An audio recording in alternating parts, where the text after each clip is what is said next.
pushed that program, they also tried to censor anyone who was basically arguing against it. And they pushed us super hard to take down things that were honestly were true, right? I mean, they basically pushed us and said, you know, anything that says that vaccines might have side effects, you basically need to take down. And I was just like, well, we're not going to do that. Like, we're clearly not going to do that. I mean, that is kind of inarguable. Bro, I'm sorry. But it is so unimaginably simple to dupe conservabots. All you need to do is just be like, yeah, I hate vaccines and gay people and Mexicans, really. What I hate the most, though, a gay vaccinated Mexican. And then that's it. They're like, oh, he's no longer overcome by the woke mind virus. That's it. That's all it takes, man.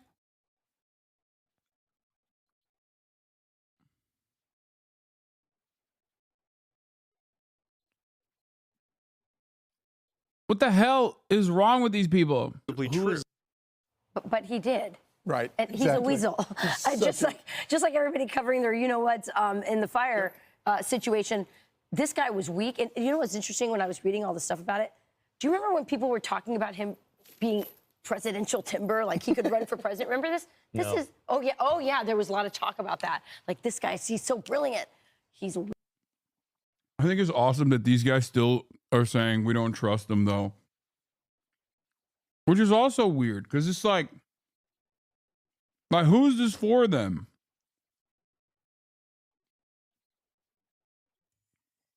He's doing all this for you, and you still don't trust him? Okay.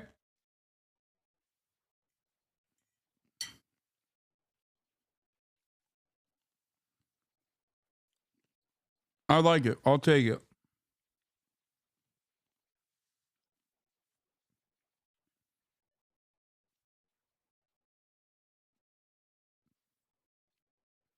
weak. And it's What is he looking at? What was he looking at just there? only now that all the tide has turned that he feels safe to say what he cooperated with the government to do, which was to censor you and stifle your First American right. And he's crying like a little baby on a podcast because he got cursed at by somebody in the administration. Oh, my staff got yelled at, and you didn't stand up for them. No, I think you're 100% right. He's weak, and he's going. He's now bending to the new direction of the wind, which, by the way, also includes Meta, Facebook's parent company, doing away with a lot of DEI stuff. You know, they've taken tampons out of the men's restroom at Meta, and they're doing away with What will we do? They're doing away with some DEI. This is a memo leaked from Meta. On hiring, we will continue to source candidates from different backgrounds, but we will stop using the diverse slate approach. The practice has always been subject to public debate and is currently being challenged. So they're doing away with DEI initiatives. It's also not just for employees. Like you think DEI, they're DEI to hire someone, but they were also favoring contractors who were of diverse. So it's much bigger than you think. And they're saying we're going to start sourcing from any American who has the best price and the best deal, as opposed to. That's amazing. They're just like racism purists. Like, you're not doing enough symbolic racism for me. You need to show me you really mean it. Go and like fire all of your trans employees right now, or else I don't believe you. Any company that, is run by a Hispanic or Black person. And it does breed incredible suspicion, because then, go back to the fires. You look at these people and, take the fire chief, for example, the first woman person that's LGBTQ. I don't know. Anyway, whatever. And so but the point is that maybe she's the greatest fire chief on earth. But now that the city is burning to the ground, everybody's going, well, obviously this was probably a DEI hire, and it just breeds. No, you're saying that. No, You can't point to DEI initiatives to be like, and that's why we're fucking stupid.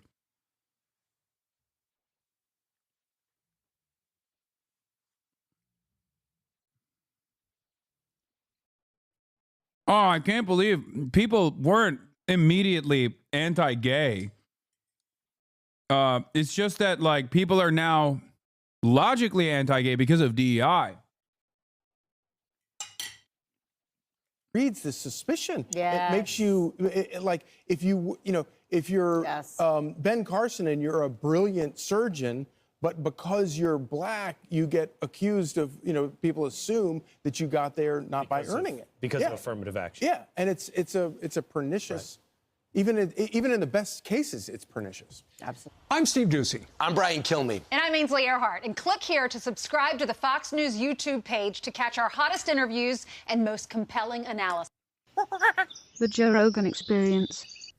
I was really worried from the beginning about basically becoming this sort of decider of what is true in the world, right? That's like kind of a crazy position to be in for billions of people using your service. And so we tried to put in place a system that would deal with it. And early on tried to basically make it so that it was really limited. We're like, all right, we're just going to have this system where there's these third-party fact checkers and they can check the worst of the worst stuff, right? So things that are very clear hoaxes, that there's like, it's not like we're not parsing speech about whether something is slightly true or slightly false, like Earth is flat, things like that, right? So that was sort of the original intent.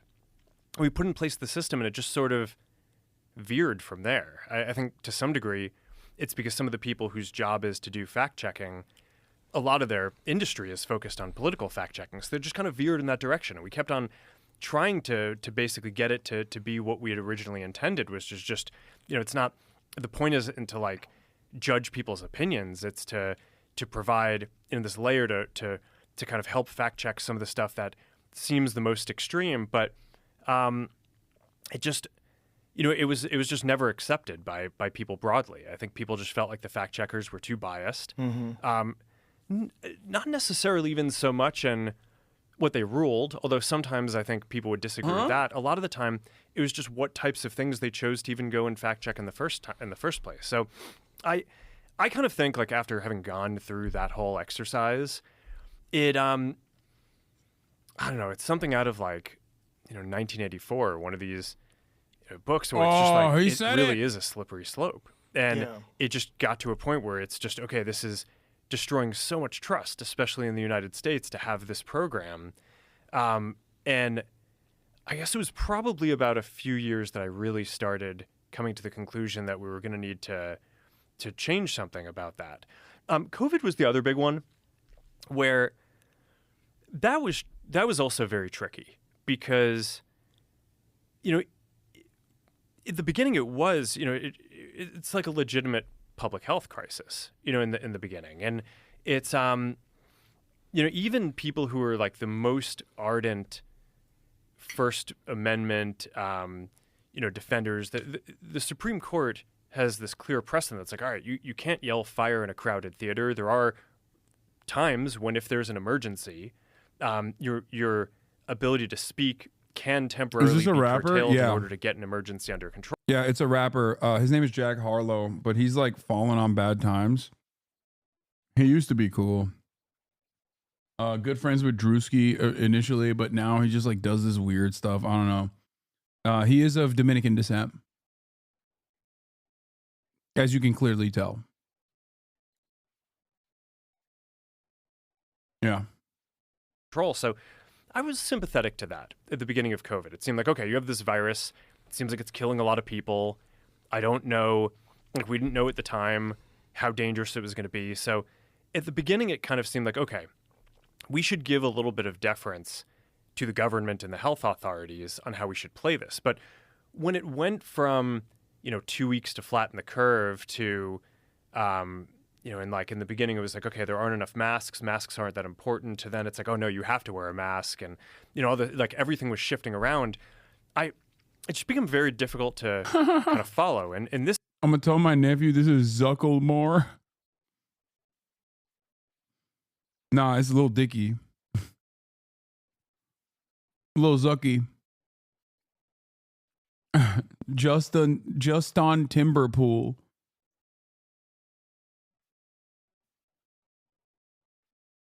Yeah, he's a musician, dude. Yeah, Lil Zucky.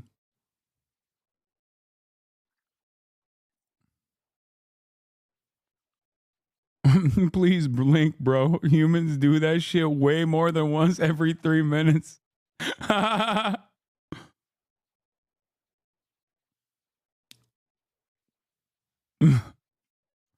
Yeah, he's trying his very best to be human.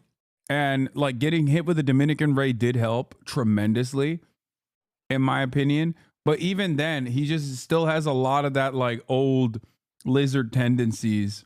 This really hit the most extreme, I'd say, during the Biden administration when they were trying to roll out the vaccine program. And now, I'm generally like pretty pro rolling out vaccines. I think on balance, the vaccines are more positive than negative. But I think that while they're trying to push that program, they also tried to censor anyone who is basically arguing against it. And they pushed us super hard to take down things that were true, right? I mean, they basically pushed us and said, you know, anything that says that vaccines might have side effects, you basically need to take down. And I was just like, well, we're not going to do that. Like, we're clearly not going to do that. I mean, that is kind of inarguably true. Who is they? Who's telling you to take down things that it was that talk people. about vaccine side effects? Who controlled the media, Joe? I'll have you know. I didn't think it was the case, but yeah, Jews. They do the vaccines and the media. They do it both. It's wild. I'm Jewish. I didn't know. He's like, I'm so desperate. Joe, please. Please, Joe. Holocaust denial is A-okay on my platform now.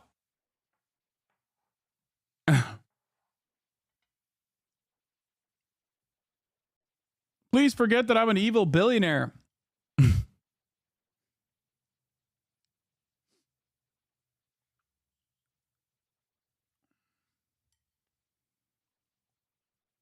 It was people in the Biden administration. I think it was, I wasn't involved in those conversations directly, but I think it was. How difficult is that to not be involved in those conversations directly? That's got to be strange too, right? Because you're running the company, but there's clearly you're moderating at scale that's beyond the imagination. The number of human beings you're moderating is fucking insane. Like, what's a Facebook? How many people use it on a daily basis? Forget about how many overall. Like, how many people use it regularly? It's 3.2 billion people use one of our services every day.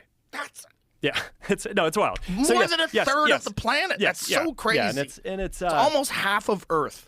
Well, on a monthly basis, it is probably half of Earth. But I want to say that though, there's a lot of like hypercritical people that are conspiracy theorists and think that everybody's a part of some cabal to control them. I want you to understand that whether it's YouTube or all these and what. I was about to say, Mark is one of the good ones. So yeah, they do have a cabal, but Mark, as you can see, is one of the good ones. I mean, he hates COVID. Yeah, he hates COVID. He said it. He loves ivermectin. He's going to eat this ivermectin paste right now to show fealty. Whatever place that you think is doing something that's awful, it's good that you speak because this is how things get changed and this is how people find out that people are upset about content moderation and censorship. But moderating at scale is insane. Yeah. It's insane. Yeah. What we were talking the other day about the number of videos that go up every hour on YouTube, and it's bananas. It's bananas. That's like to try to get a human being that is reasonable, logical, and objective that's going to analyze every video. It's virtually impossible. It's not possible. So you got to use a bunch of tools, You're going to get a bunch of things wrong, and then you have also people reporting things. And how much is that going to affect things? You could have mass reporting because you have bad actors. You have some corporation that decides we're going to attack this video because it's bad for us, get it taken down. There's so much going on. I want to put that in people's heads before we go on. Yeah, his job is really hard. The kind of numbers that we're talking about here. Now understand you have the pandemic. Yeah, moderation at that scale is really difficult, which is why it's awesome that he stopped doing it altogether as a cost-cutting operation. That's great.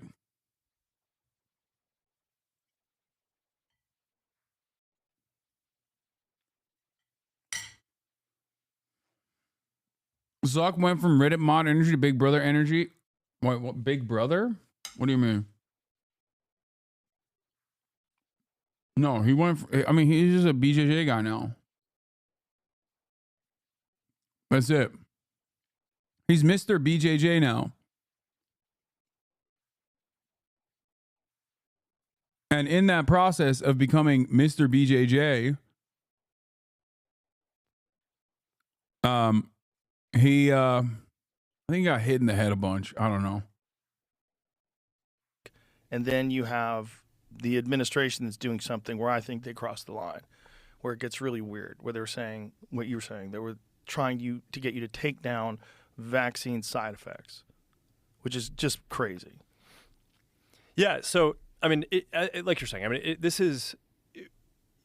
it's so complicated, this system, that I could spend every minute of all of my time doing this and not actually focused on building any of the things that we're trying to do. AI, glasses, like the future of social media, all that stuff. So, I mean, I get involved in this stuff, but in general, we have a policy team. There are people who I trust. They're the people who are kind of working on this on a day-to-day basis. And the interactions that I was just referring to, I mean, a lot of this is documented. I mean, because Jim Jordan and the House had this whole investigation and committee into the kind of government censorship around stuff like this. And we produced all these documents, and it's all in the public domain. I mean, basically, these people from the Biden administration would call up our team and like scream at them and curse. And it's like, these documents it's all kind of out there. Oh, did you record any of those phone calls? I don't think we but I think I want to listen. I mean, there are emails, the emails are published. It's all kind of out there. And they're like, and basically it just got to this point where we were like, no, we're not gonna take down things that are true. That's ridiculous. They wanted us to take down this meme of Leonardo DiCaprio looking at a TV talking about how 10 years from now or something, you're going to see an ad that says, okay, if you took a COVID vaccine, you're eligible for, for this kind of payment, like this sort of like class action lawsuit type meme. And they're like, no, you have to take that down. And we just said, no, we're not going to take down humor and satire. We're not going to take down things that are true. And then at some point, I guess, I don't know, it flipped a bit. I mean, Biden, when he gave some statement at some point, I don't know if it was a press conference or to some journalists, where he basically was like, these guys are killing people. And I don't know, then like all these different agencies and branches of government basically just like started investigating, coming after our company. It was brutal. It was brutal. Wow. Yeah. It's just a massive overstepping. Yeah, and, well, I mean, also, I think you weren't killing people. This is the thing about all of this. It's like they suppressed so much information about. There you have it. If you're wondering why he's trying to get into the good graces of Donald Trump,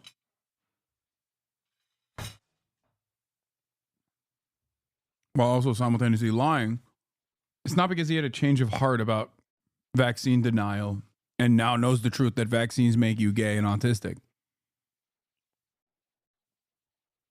It's because he hated that he was prosecuted by the regulatory agencies.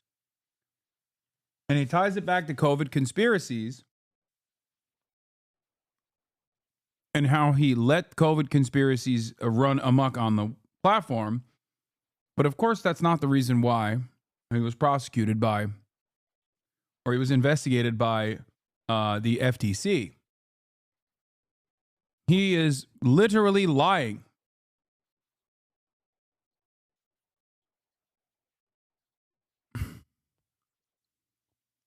Dude spent 12 hours testifying in Congress while his company was embroiled in the most high-profile data privacy scandal of the 21st century. I don't know what the CFPB is or why it relates to social media companies. Wait, wasn't it the FTC too?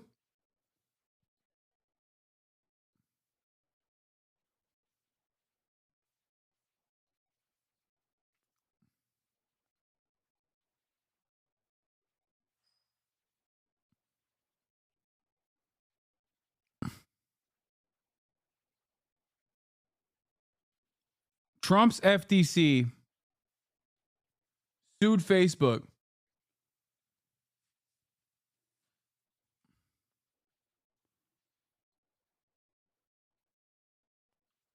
On Rogan, Zuckerberg says he doesn't know what the CFPB is or why it's investigating Meta. That were looking into us that were like not really involved with social media. Like I think like the CFPB, like this financial. I don't even know what it stands for. It's the financial. Oh, you do know what it stands for, bitch. Come on. Things that people should be doing, regardless of whether or not you believe in the vaccine. Regardless, put that aside. Metabolic health is of the utmost importance in your everyday life, whether there's a pandemic or there's not. And there's a lot of things that you can do that can help you recover from illness. It prevents illnesses. It makes your body more robust and healthy. It strengthens your immune system. And they were suppressing all that information. And that's just crazy. You can't say you're one of the good guys if you're suppressing information that would help people recover from all kinds of diseases, not just COVID, the flu, common cold, all sorts of different things, high doses of vitamin C, D3 with K2 and magnesium. They were suppressing this stuff because they didn't want people to think that you could get away with not taking a vaccine, which is really crazy when you're talking about something that 99.07% of people survive. This is a crazy overstep, but scared the shit out of a lot of people. Red-pilled, as it were, a lot of people because they realized, like, oh, 1984 is like an instruction manual. It's like it shows you how things can go that way with wrong speak and with bizarre distortion of facts. And when it comes down to it, in today's day and age, the way people get information. The idea that the American government was actively suppressing people from learning the truth about working out and being healthy, being good for you in terms of like, you know, in terms of recovering from COVID or any number of different healthcare complications is the dumbest argument you can ever make.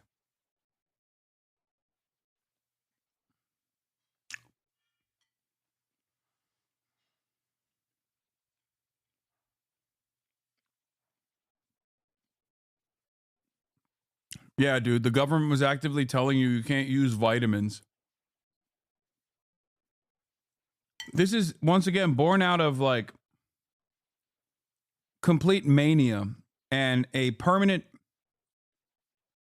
seeking of victimhood, where they're like, oh, yeah, the government doesn't want you to know that receiving blowjobs is awesome, dude. They hate that. They're trying to suppress the truth. The government doesn't want you to know that, you know, ice cold glass of water hits different when it's on your bedside and in the middle of the night when you wake up and you're thirsty. That's right, dude. The government is actively suppressing that, bro. I hate it. Nobody is suppressing the understandable notion of stating facts about working out. It's so stupid.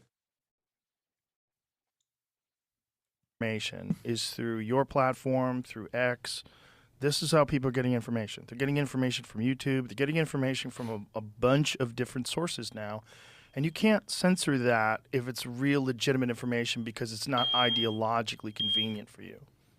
Yeah. So, I mean, that's basically the journey that I've been on. Right, started off very pro free speech, free expression. My mom is lighting the kitchen on fire. You know, and then over the last 10 years, there have been these two big episodes. It was the Trump election and the aftermath, where I feel like in retrospect, I deferred too much to the kind of critique of the media on what we should do. And since then, I think generally trust in media has fallen off a cliff. Right, so I don't think I'm alone in that journey. I think you know that's basically the the experience that a lot of people have had is, okay, it's the stuff that's being written about is not kind of all accurate.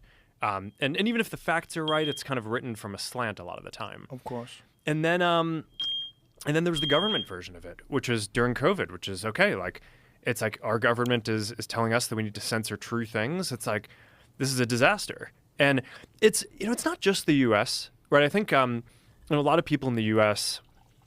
focus on this as an American phenomenon, but I kind of think that the reaction to COVID probably caused a breakdown in trust in a lot of governments around the world. Because 2024 was a big election. I never understood why conservatives hated this guy so much. Facebook has always been so welcoming to QAnon conspiracy theories. And they still thought that they still thought that Zuckerbot was against them. And I never understood that. Like, he's always been a friend. And even now, he's like actively trying to be like, no, guys, I love this. Like, I'm with it. Look, I do Brazilian jiu-jitsu.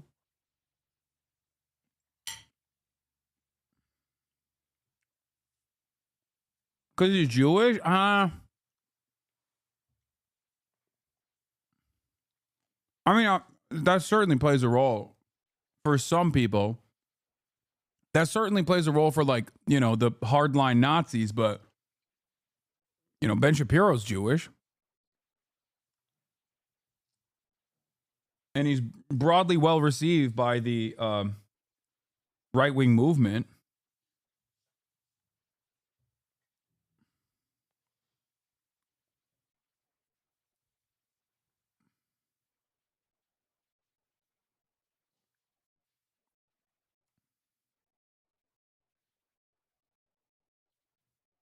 I don't know. They told him he looks so fine with a beard and mustache. They said he looks like Jack Harlow, since then he thinks he is Jack Harlow. I don't know. I just never really understood that the broad hatred that people have for big tech. Like, I get why they had it for Google, even though Google has also been decently pro right-wing, even neo-Nazi sentiment. But like, Facebook has always been like overtly right-wing.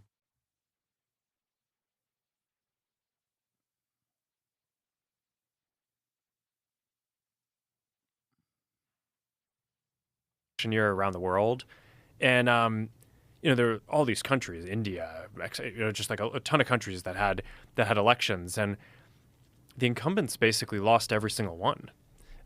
So there is some sort of a global phenomenon where the whether it was because of inflation, because of the economic policies to deal with COVID, or just how the governments dealt with COVID, seems to have had this effect that's global, not just the U.S., but like a very broad decrease in trust, at least in that set of incumbents, and maybe in sort of these democratic institutions overall. So I think that what you're saying of, how do people get their information now?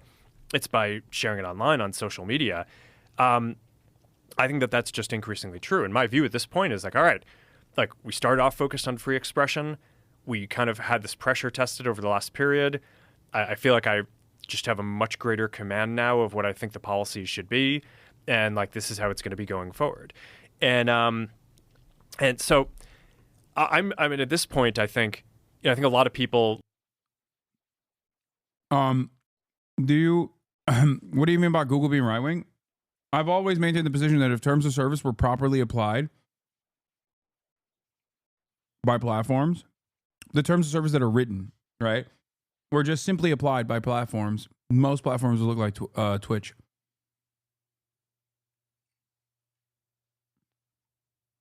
They just don't ban. YouTube never bans. Like, it takes a uniquely far-right, overt neo-Nazi to get permit from YouTube. I mean, look, Keemstar still has his channel.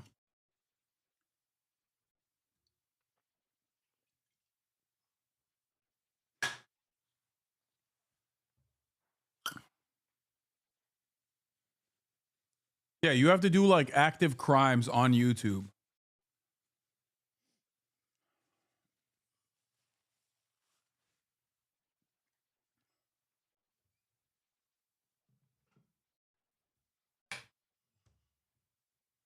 At most, they'll demonetize you. And even that's like a relatively new thing.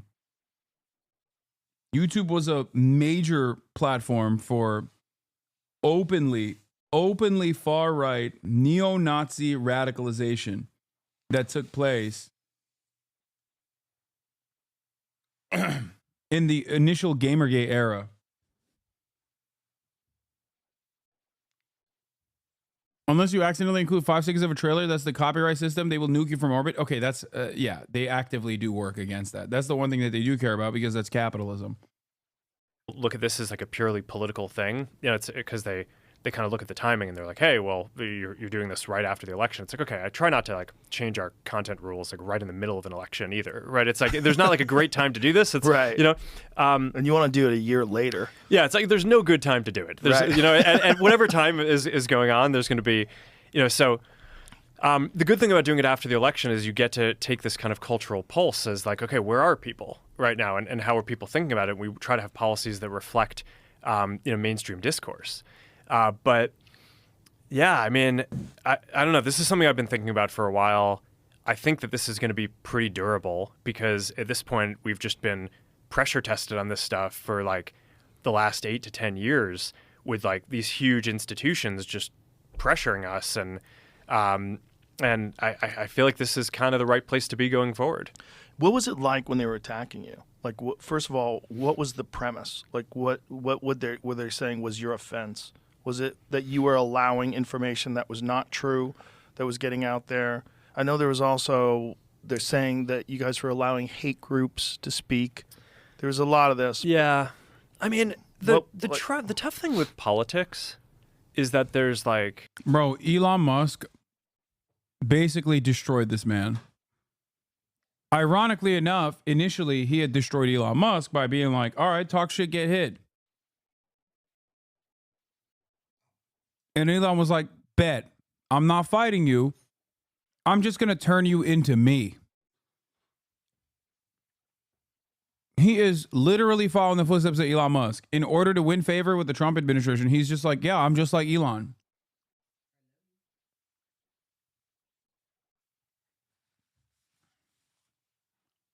I'm just like you, Elon. I promise. Well, when you say who someone's coming after you, are you referring to kind of the government and investigations and all that? I mean, so the issue is that there's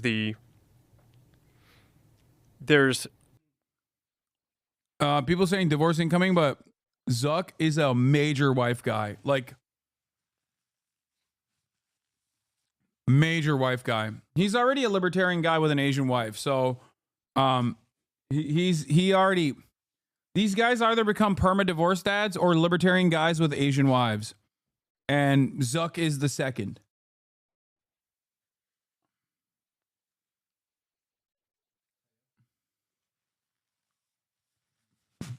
Someone said passport bros.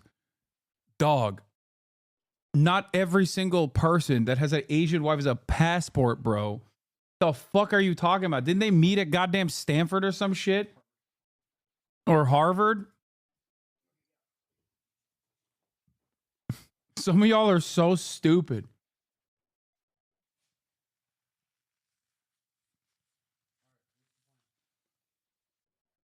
We're waiting on Caroline and Marcia to get here, and then we're going to go head to the Rose Bowl. No, we'll take the Porsche. What specific thing an agency might be looking into you for?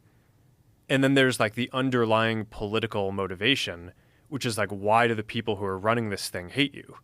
And I think that those can often be two very different things. Do you think this overt right-wing shift of corpos like Mark would have still happened if Kamala won? No, dude, my car. We're going in my car. We're driving in my car. Sorry. Tim Pool, host of Timcast. Sorry. Are you buying the Zuckerberg transition? I'm buying that he's a fair weather friend and that this is the path of least resistance. But hey, look, we're happy Trump won, so I'll take the power if he's shifting in this direction. But I think when you look at the Joe Rogan, I love that Tim Pool acts like he is like a consequential figure in the right-wing movement. Have you guys noticed that like there are so many silly ass people that are in Trump's immediate orbit, and yet Tim Pool, not one of those guys. I feel like his vibes are so bad that even people in Trump's orbit are just like, I don't really mess with that guy. He's kind of odd. I don't really like him. Like, think about it. The Russian government has paid people that have been closer to Donald Trump than Tim Pool, like Dave Rubin, like Benny Johnson.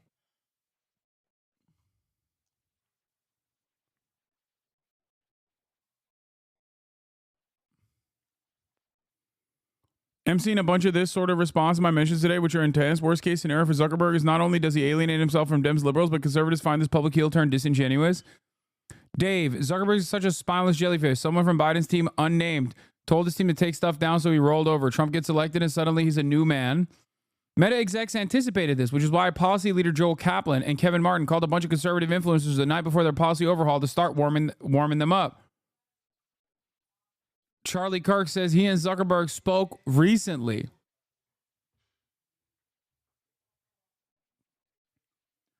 To understand the way that right-wing independent content creators and like the right-wing establishment are basically hand in glove all the time, look no further than this example. Mark Zuckerberg calling up me, but on the Republican side by phone. Can you imagine a world where any liberal establishment wins office and then a multi-billionaire owner of a social media platform gives me a direct call to be like, hey, I'm going to do a left-wing pivot now, and I just wanted to make sure that you're cool with it. Understand the asymmetry. Understand how unbalanced the structure is. Understand how pervasive the influence of the supposed independent media figures are and how much power they hold.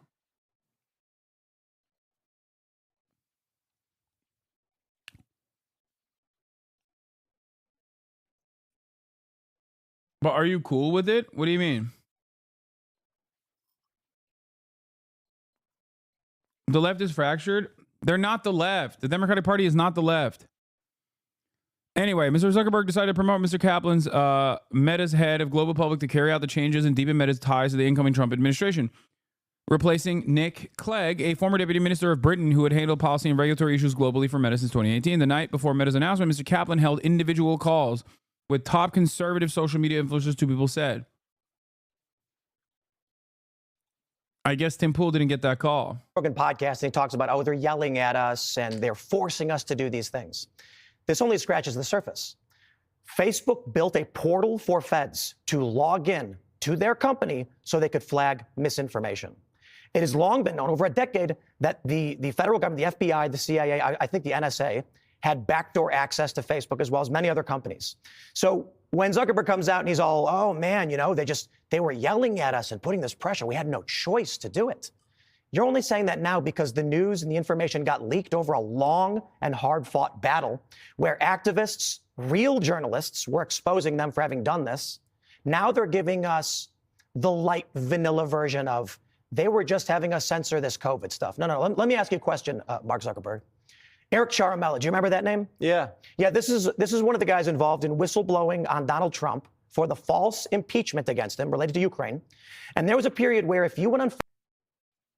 This chatter said he signed on to Google with a new account. Since you search for Hasanabi, sponsor post, the best news show on YouTube, Timcast. This is how they keep maintaining, dude. I don't do any marketing. Look at my numbers.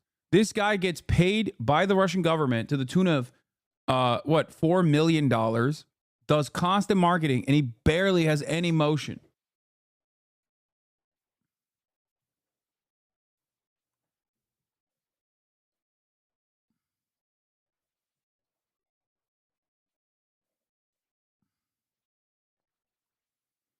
I'm not sure if he's advertising on site as a whole or in politics and gaming. I got an ad for him searching for Tarkov.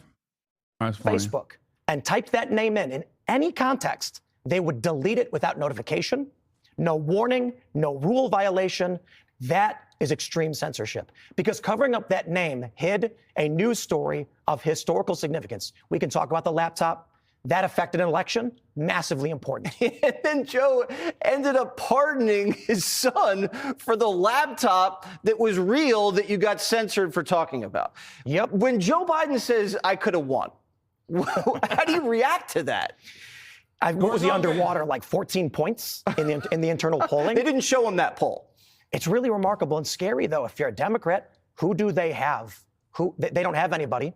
They've been desperate to ice. I mean, he's not even wrong. If you are a Democrat and you are used to like all of these billionaires being overtly liberal or whatever, maybe this is a scary predicament. But if you're a leftist, like I know that I've never had,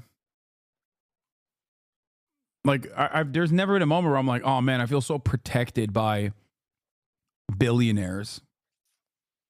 I feel so incredibly protected by, you know, these billionaires. They're right wing. They're right wing. They've always been right wing. They don't care about anything. They just care about profit. Out anybody who could compete with their established order. And they don't have Newsom anymore. Is Newsom salvageable at this point? When that video came out and Newsom was asked by Anderson Cooper, where's the water? And he said, they're figuring it out. That said right there, Newsom said, I am the governor and I have no idea what's going on in my state. That picture of him with his hands in his back pockets staring at the fire, he's toast. The fire stuff hits me really personally. I have a lot of friends deeply affected by it, and I don't want to sound crass. I see these natural disasters happen in the country, the hurricanes, and I feel for these people. And this may sound a little selfish, but when I have family and friends that are living in those hills, and I don't know if they're alive or dead, it hits me twice as hard.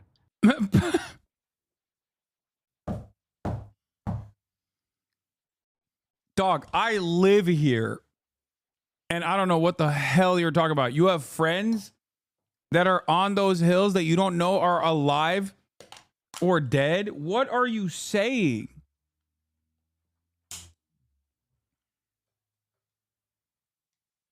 What the hell is he saying, dude? Bro, what a ridiculous exaggeration. Yeah, Tim Pool doesn't know if his friends are alive or dead up on those hills because they don't call him, because they're not friends, because they don't want to call Tim. When Tim calls, they're like, oh, God, gross.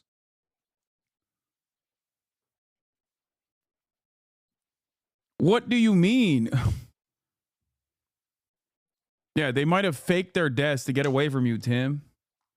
He's talking about you. Yeah, Tim's like, I have friends out there, you know, like Hasanabi Piker.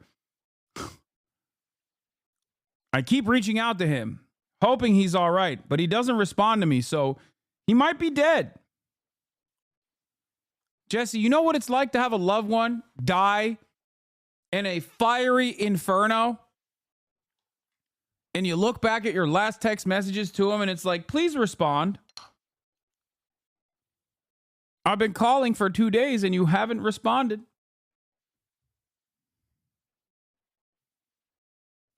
And I know it shouldn't, but it is personal. So I get really offended by the callousness and the apathy coming from the government there. Yeah, we need a federal takeover of California. They're just not equipped to handle this. And we got the Olympics right around. Oh my God. He loves that. He loves that nonsense position. All right.